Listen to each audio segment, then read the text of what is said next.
Всім привіт! Значить, є в нас шків. Так, це сімерка Жигуль і гайка. Ну, купив я отаку от підкорбу.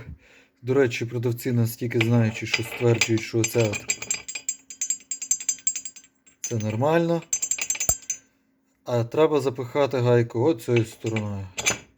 От тоді вона не люфтить. Ну, типа, питання ж вирішене, правильно? Не люфтить, або люфт мінімальний, мінімальний. Все, хтось без спорів, я не буду. Але проблема в тому, що тут не нарізана різьба до самого кінця. І накрутити просто так її не вийде. Тому з цієї сторони вона є, а з цієї її не потрібно. Заказав я отаку от гайку. Проточили мені хлопці. Не дешеве задоволення, скажу зразу і чесно. От. Ціну казати не буду, щоб там потім хтось не наганяв ціну. Це є фрезеровано. Якщо видно, отакі от від фрезерного станка йдуть такі смужки.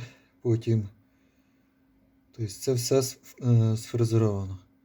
Тут просто обточено, фаска зібрана. От. І теж не до кінця різьба прогнана на токарному станку. Крок має бути такий самий, зараз я попробую. Але майте на увазі, що якщо вона у вас, ця гайка, буде отак от люфтити, то одного разу вона зміститься на сторону.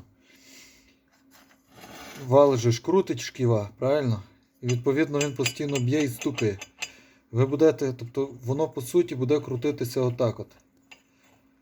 Рано чи пізно два варіанти. Ви загубите цю гайку, або другий гірший. Шків трісне ось тут. Тобто от така от система. Цей же ж заходить. Зараз треба на косяк поставити. Дуже навіть добре. Факт того, що його треба чуть-чуть навіть наждачкою підтисати. Бо хлопці старалися так, що аж перестаралися. Ставте вподобайки, вибачайте за робочий бардак.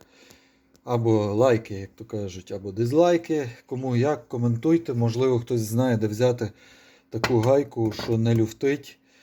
Можливо, хтось знає, де їх взяти таку покупну, тому що шків дешевший, ніж ця гайка вийшла.